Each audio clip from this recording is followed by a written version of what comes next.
She had always dreamed of living in a quiet neighborhood. After years of moving from one rental to another, she finally had the chance to buy her own home. It was a small, charming house with a neat garden and a porch that overlooked the street. The morning sun fell gently on the wooden panels, making the house glow as if it had been waiting just for her. She could imagine herself sitting on the porch with a cup of coffee, watching the world go by and feeling a sense of peace she had never known before. The first few days were filled with excitement. She unpacked her boxes, arranged her furniture, and planted flowers in the small garden. Each item she placed seemed to make the house feel more like home. She smiled to herself, thinking that this was the beginning of something wonderful. The neighbors waved politely as they passed by, and she waved back, feeling a small thrill that she was finally part of a community. But the peace she felt didn't last long. A week after she moved in, she received a letter from the Homeowners Association, also known as the HOA. She had heard about these organizations before, but had never really thought much of them. The letter was polite on the surface, but the message was clear. Her mailbox did not meet the standards set by the HOA. She read it again, thinking she might have misunderstood. Her mailbox was a simple black metal box, the kind you saw on many streets. But apparently, it did not match the style that the HOA had decided was acceptable. She tried to shrug it off.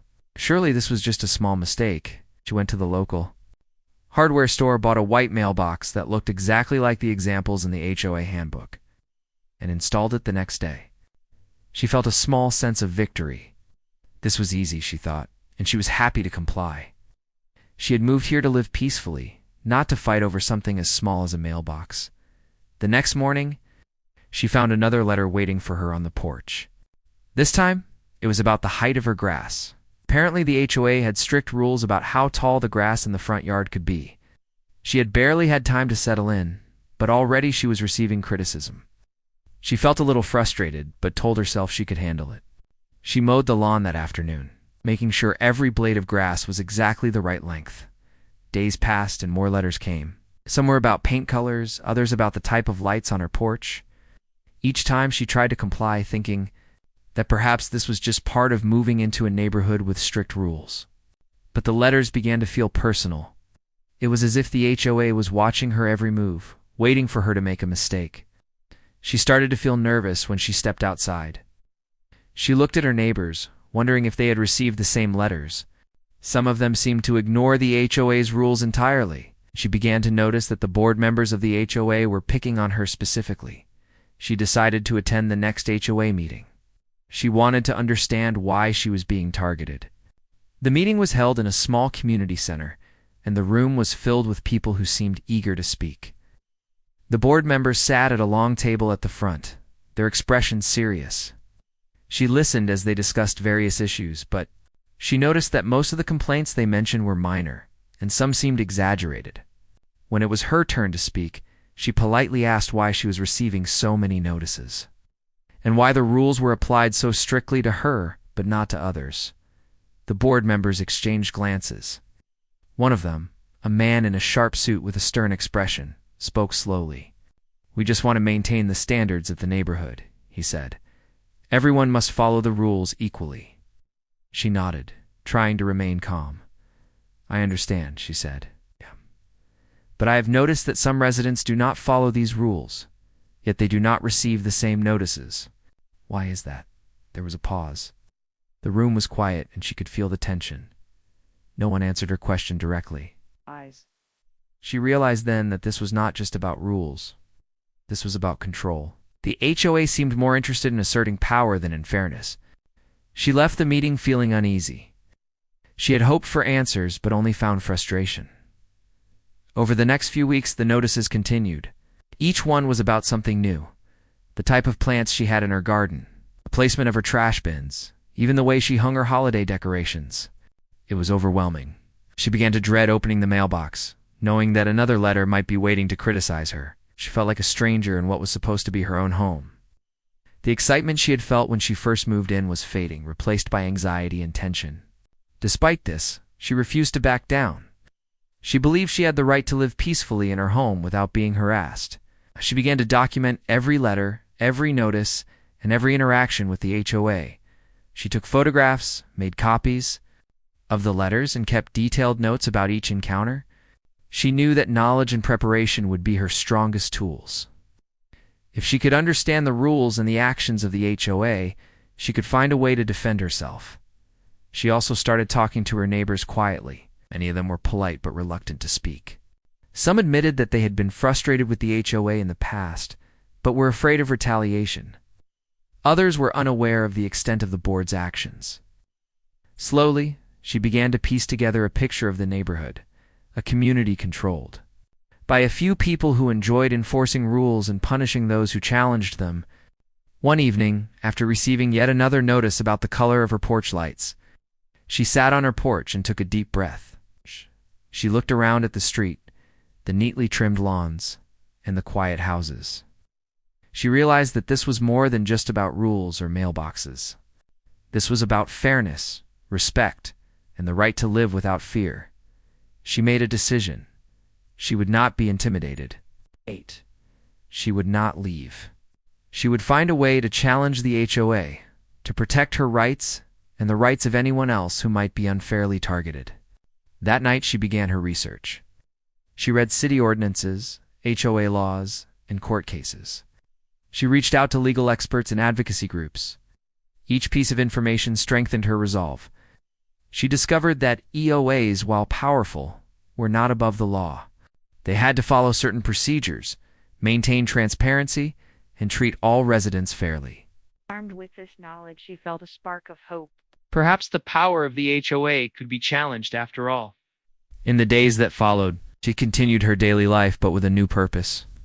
She greeted neighbors with a smile, helped with small tasks in the community, and quietly observed the actions of the HOA board. She knew that patience and careful planning would be key. One mistake could give them more power, but careful action could turn the tide. As the sun set over the neighborhood, casting long shadows across the neatly trimmed lawns, she felt a sense of determination she had never known. She was no longer just a new resident trying to fit in. She was a fighter, ready to stand up for herself and for the fairness she believed in. The letters and notices from the HOA were no longer just annoyances. They were challenges to be met, puzzles to be solved, and battles to be won. Her journey was just beginning. The quiet neighborhood that had once seemed like a dream was now a battlefield of rules and authority. But she was ready. With careful planning, courage, and a clear sense of justice, she would face the HOA head-on. And in doing so, she would discover the strength and resilience she never knew she had. The days after her decision to fight back against the HOA were filled with careful observation and quiet planning. Every letter, every warning, every interaction became a piece of a larger puzzle she was determined to solve. She kept her records organized in neat folders and began reviewing city regulations and HOA rules more closely than ever. It was tedious work, but it gave her a sense of control. She felt that if she could understand the system fully, she could outsmart it. At first, she tried to stay under the radar. She attended neighborhood events, greeted neighbors, and even offered to help with small projects. Many of them were wary but polite. She could see the hesitation in their eyes, the way they measured her words, afraid of getting involved. Some had resigned themselves to living under the HOA's strict rules, while others quietly complained about the constant scrutiny, but did nothing. She realized she could not rely on others to take action first. If anything was going to change, she would have to lead.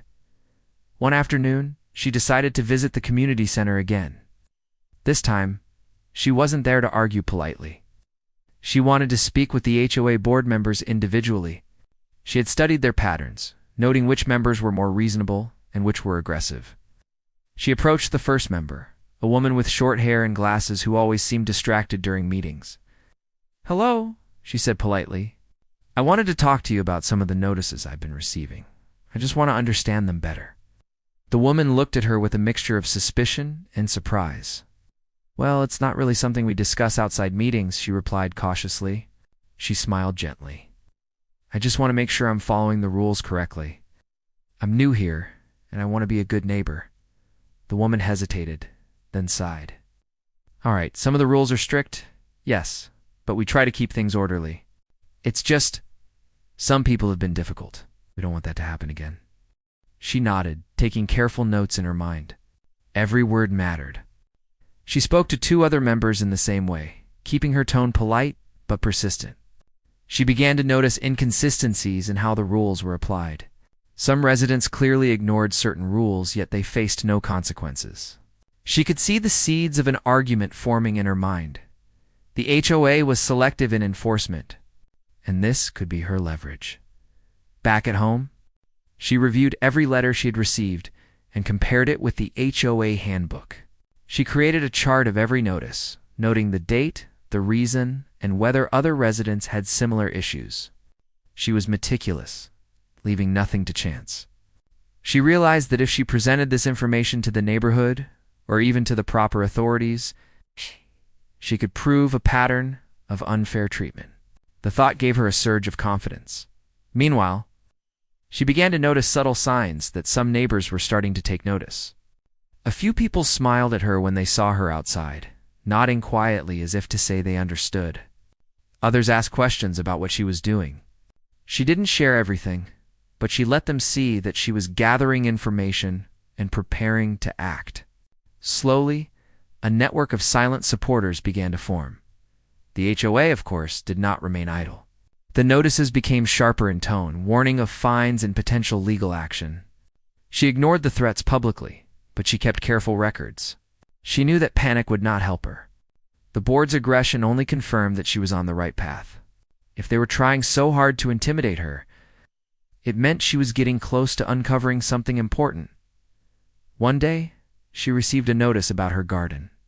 Some of the flowers she had planted were said to be unacceptable because they were not on the HOA approved list. She laughed quietly to herself. It was almost absurd, but she did not let it shake her. Instead, she took photographs of the flowers and compared them to the HOA list. She noted that several neighbors had the same or similar flowers with no complaints. It was more evidence. She was building a case, one detail at a time. She began to realize that the HOA's power depended largely on fear. If people were afraid, they would comply without question. But if the fear was broken, the power would crumble. She decided that her next step would be to gently expose the inconsistencies without directly attacking anyone. She wanted to show her neighbors through facts and evidence that the rules were not applied fairly. Knowledge, she understood, was more powerful than anger. She started attending social events in the neighborhood. It's not as a newcomer, but as someone observing carefully. She spoke to people one-on-one, listening to their experiences and asking questions. Some were hesitant, fearing retaliation. Others were eager to talk, but had no idea how to challenge the HOA. She realized she could become a quiet leader, someone who helped others see the truth without putting them directly in danger. One evening, she hosted a small gathering at her home. She invited a few neighbors she trusted and gently shared what she had discovered about the HOA's selective enforcement. She showed them her records and photographs, explaining the differences between what was enforced on her versus what was ignored for others. Their reactions were a mix of surprise and relief. Some had suspected unfair treatment, but had no proof. Seeing her careful documentation made them realize they were not alone. The conversation that night was filled with murmurs of agreement and cautious hope. For the first time, she felt that change might be possible. The following week, she decided to act more boldly. She wrote a detailed letter to the HOA board, pointing out the inconsistencies in the enforcement of rules and asking for clarification. She was polite but firm. She attached her photographs and notes, making it impossible to dismiss her concerns lightly. When she delivered the letter, she noticed the subtle reactions of the board members. Some seemed annoyed, others appeared nervous. She smiled quietly to herself. She had made them aware that she would not be intimidated. The board responded. Predictably, with defensive statements and vague explanations, they tried to maintain the appearance of authority, but cracks were beginning to show. She knew that patience and persistence would be key. She could feel the momentum shifting slightly in her favor. The HOA had underestimated her, and she intended to use that to her advantage. As the weeks went by, she continued her careful work. She documented every notice, every interaction, and every conversation. She quietly spoke to more neighbors, sharing information in small, manageable pieces. She was not looking for immediate confrontation. She was planting seeds of awareness and building support. She wanted the community to see that fairness was possible, and that the HOA's control was not absolute. Through all of this, she remained polite and approachable. She knew that aggression could backfire, and she wanted her actions to inspire trust and credibility. Neighbors began to ask for her advice, bringing small concerns and seeking guidance. She listened carefully, helped where she could, and encouraged them to document their experiences. Slowly, a sense of solidarity was forming in the neighborhood. People who had once felt powerless began to feel that they could stand up, at least collectively, against unfair treatment. The tension in the neighborhood grew as the HOA intensified their scrutiny, unaware that their actions were only fueling the growing awareness among residents. She could sense the fear in the board's statements during meetings and notice subtle changes in how they communicated with other neighbors. Their carefully maintained aura of authority was beginning to crack by the end of Part 2. She had transformed from a cautious newcomer into a strategic observer and quiet leader. She had evidence, allies, and a plan forming in her mind. The battle with the HOA was far from over, but the first real cracks were appearing in their control. She knew that if she continued patiently, carefully, and intelligently, the opportunity to challenge them directly would soon arrive. And when that time came, she would be ready. She had spent weeks observing, learning, and quietly building support among her neighbors. By now, she knew almost every detail of the HOA's rules and their inconsistencies. She had records of every notice she had received and photographs of the violations that the board ignored for others. Her confidence was growing. It was time to move from preparation to action. Her plan was simple but required careful timing. She would expose the HOA's selective enforcement and show the community the truth. But she knew she had to do it in a way that would not make the board feel attacked, at least not at first. She wanted the neighbors to come to the conclusion themselves that the HOA had been unfair, so that when the time came to act collectively, there would be unity rather than division. She started by hosting another small gathering at her home. This time, she invited more neighbors, including those who had been hesitant to speak before. She presented her evidence carefully, showing photographs, copies of letters, and notes she had taken over the past weeks. She pointed out the differences between her treatment and that of other residents. She was factual and calm, avoiding emotion or accusation. As she spoke, she could see the reactions around the room. People were nodding, whispering to each other, and taking notes themselves. Many were shocked. Some had suspected unfair treatment, but had no proof. Seeing her evidence made the reality undeniable. She encouraged them to document their own experiences and promised to help them if the HOA attempted retaliation. By the end of the evening, several neighbors had agreed to join her quietly in observing and recording the board's actions, with a network forming. She turned her attention to the board members themselves. She knew they would respond defensively if she confronted them directly, so she decided to gather information subtly. She observed their meetings, noting patterns, inconsistencies, and areas where they had failed to follow their own rules. She documented every instance of mismanagement or neglect, from unapproved expenses to neglected maintenance. Each piece of information became another tool in her strategy. She also began to research legal avenues. She discovered that the HOA was required to operate transparently and treat residents equally under the law. Some of the notices she had received could be challenged legally. She reached out to a lawyer who specialized in HOA cases, explaining the situation and asking for advice. The lawyer confirmed her understanding. The HOA was vulnerable if their selective enforcement and mismanagement could be proven. While gathering evidence, she continued to maintain her public image as a polite and cooperative resident. She followed the rules as best she could, always keeping records of what she did to comply.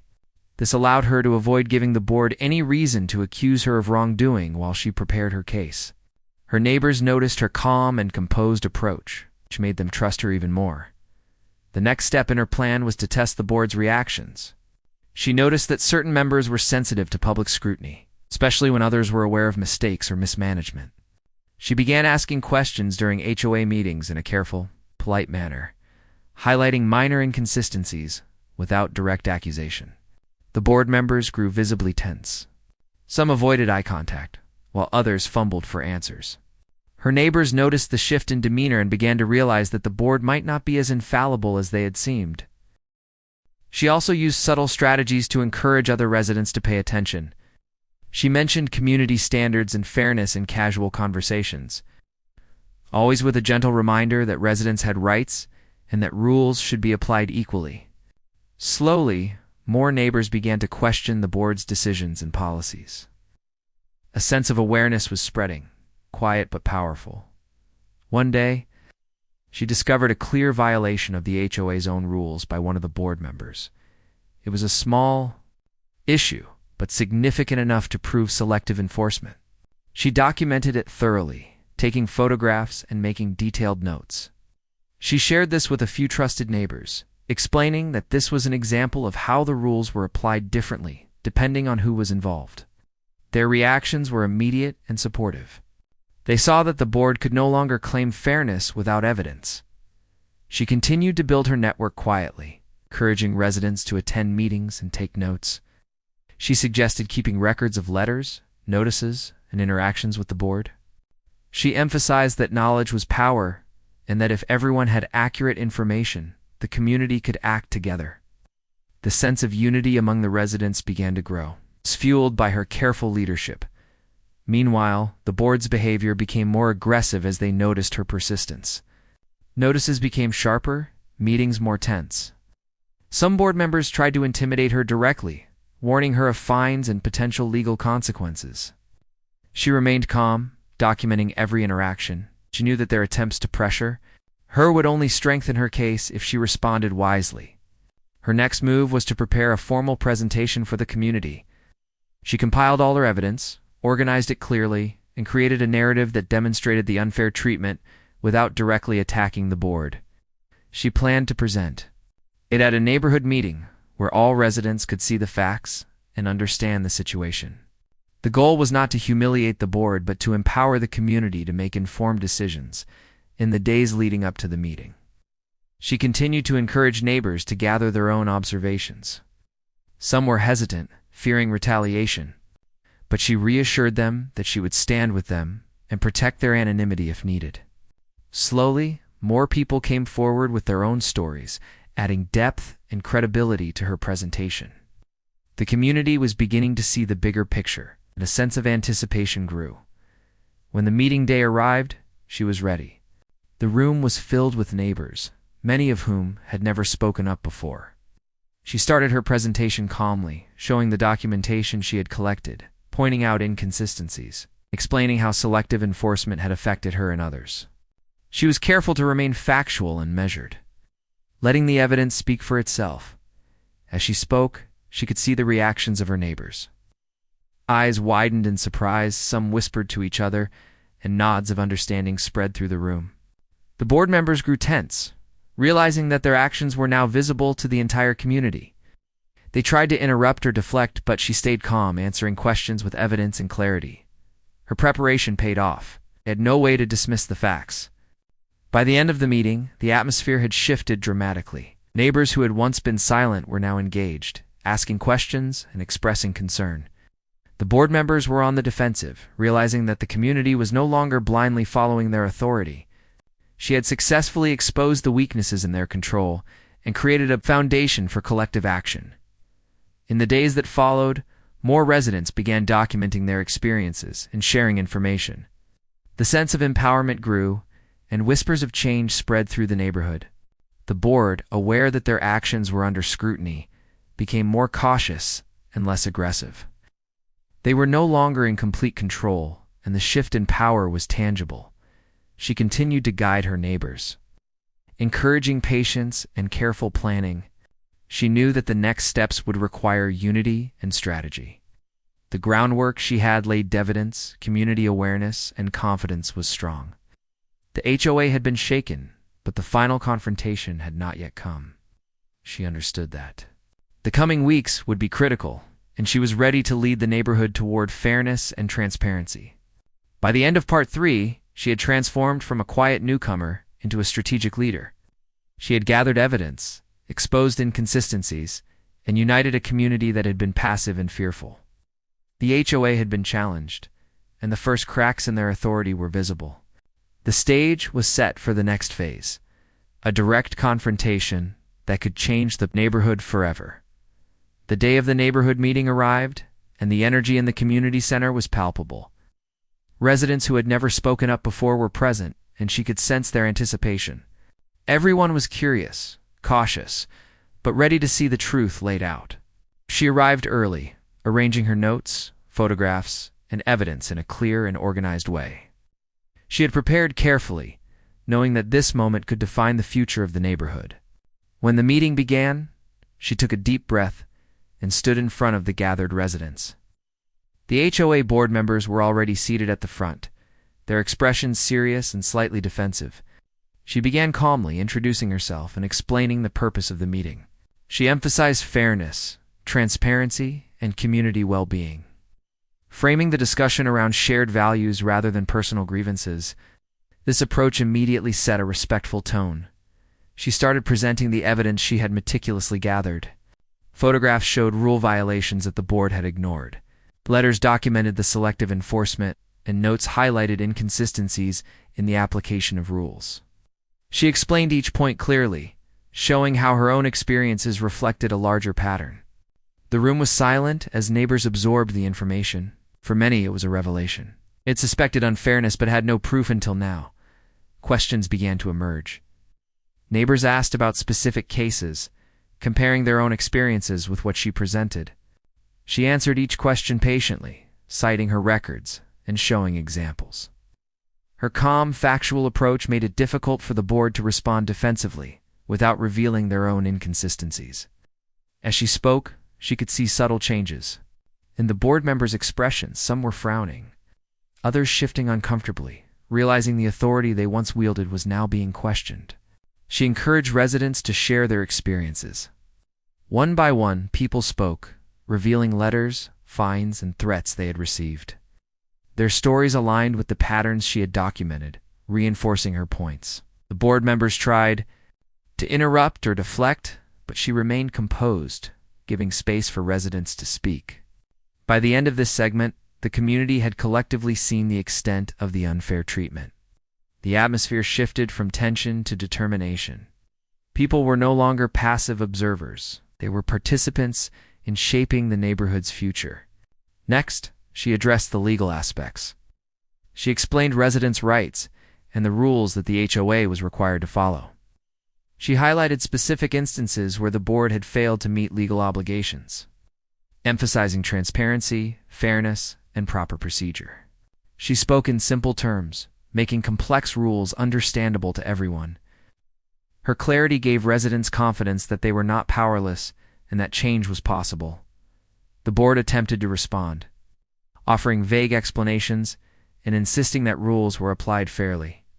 She calmly countered each statement with evidence, pointing out discrepancies without personal attacks. The room could see the difference.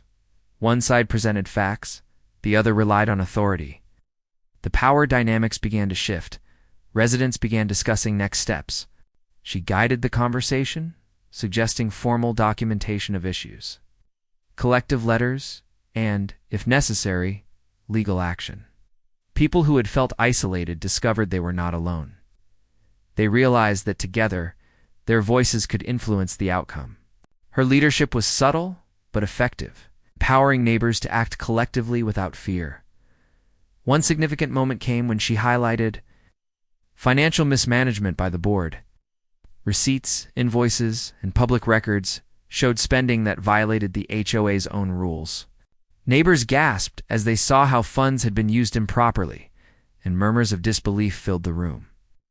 The board members tried to explain, but the evidence was undeniable. For the first time, it was clear to everyone that the board had misused its power and neglected its responsibilities.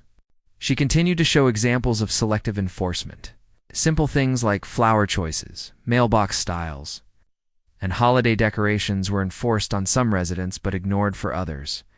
The pattern was evident, and the community began to understand that the rules were not about maintaining standards, but about controlling certain individuals.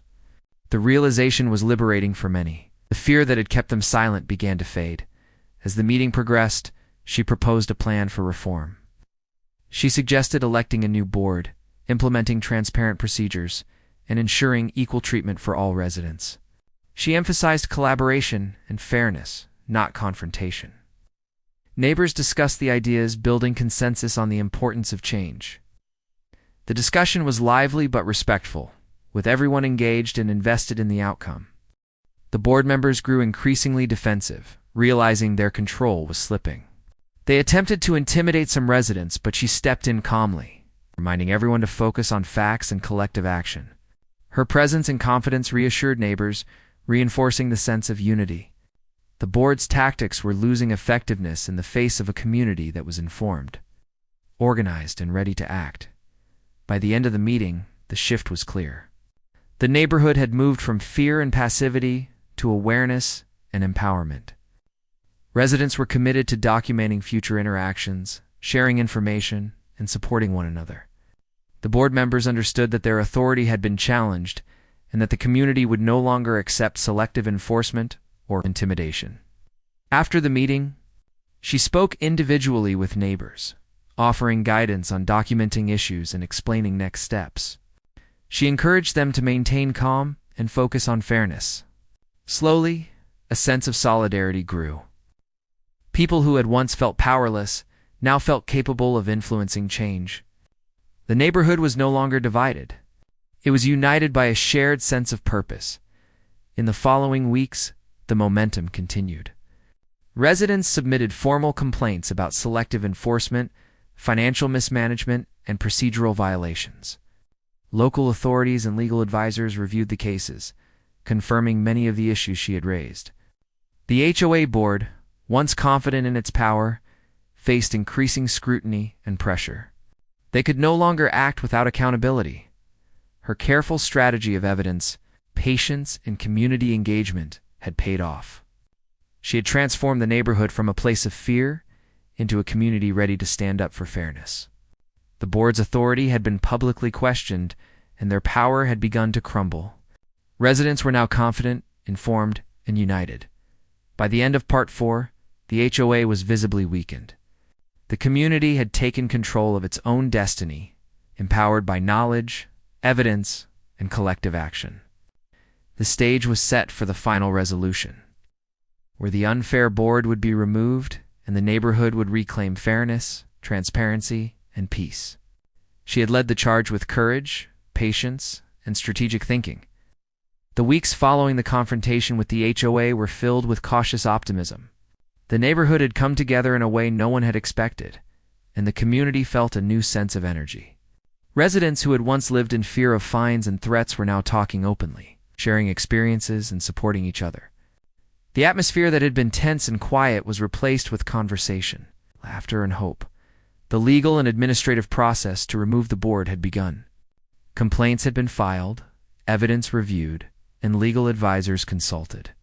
She had worked closely with neighbors to ensure that everything was documented properly, and that the process would be fair and transparent.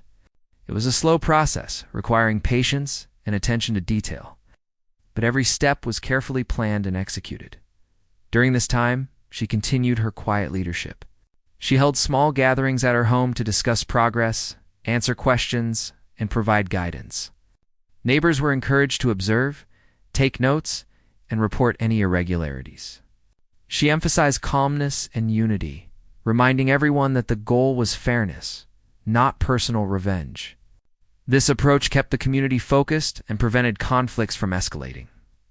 The board members, realizing that their authority was under serious threat, attempted to push back. They sent letters, held meetings, and tried to intimidate residents. But the community was prepared. Each interaction was documented, and evidence was submitted promptly. Their attempts at control only highlighted their own mismanagement and selective enforcement.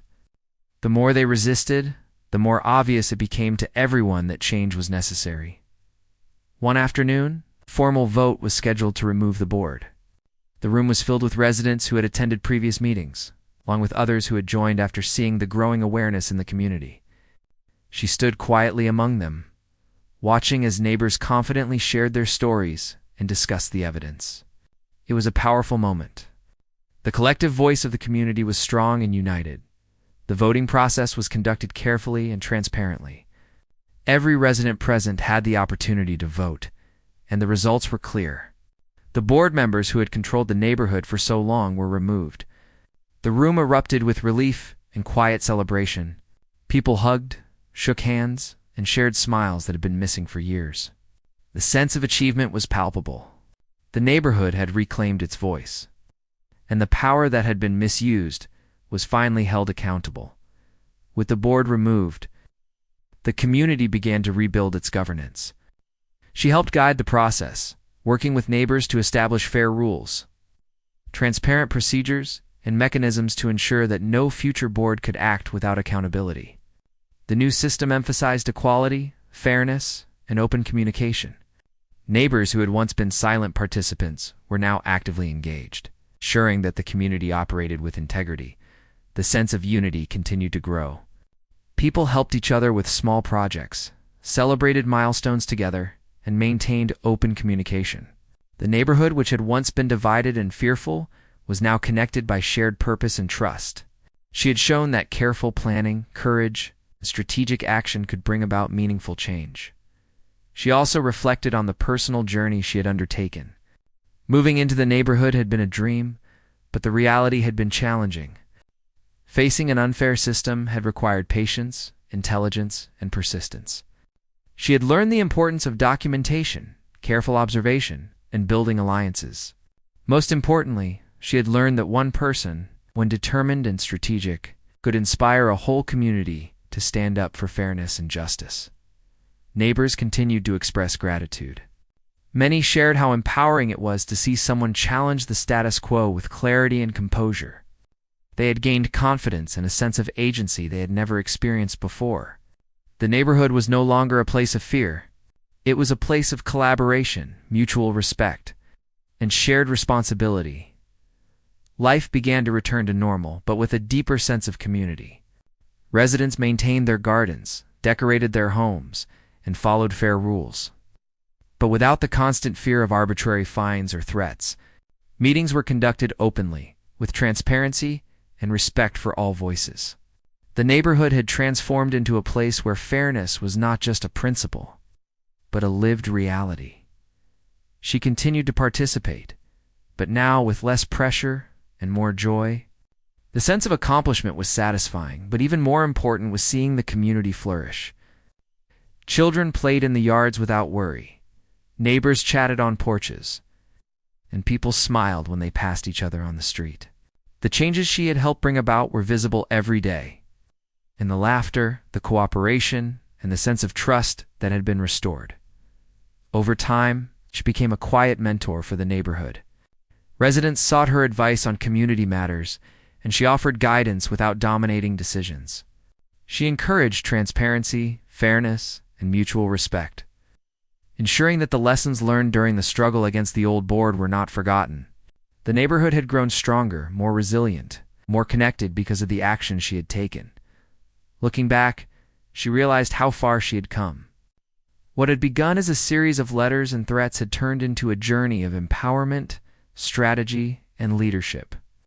She had faced fear, uncertainty, and resistance, but through careful planning, courage, and community engagement, she had helped transform the neighborhood.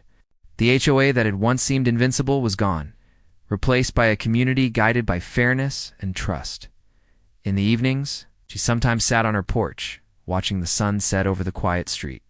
Children's laughter drifted on the breeze, neighbors waved as they passed by, and the garden she had planted flourished. The house that had once been a place of uncertainty was now a home in a neighborhood that was thriving. She felt a deep sense of satisfaction, knowing that she had helped create not just a better system, but a stronger, more united community. Her story became a quiet inspiration to those around her. People learned that courage, patience, and careful strategy could overcome fear and injustice. She had shown that one determined person could bring an entire community together, challenge unfair authority, and create lasting positive change. The neighborhood, once controlled by an oppressive board, has reclaimed its voice, its fairness, and its peace. As the days went on, the community continued to thrive. Neighbors worked together, celebrated together, and faced challenges together. The lessons from the struggle with the HOA were remembered, guiding future decisions and ensuring that fairness remained at the heart of the neighborhood. She had proven that change was possible. The neighborhood now lived in a spirit of cooperation, respect, and unity, stronger than it had ever been before.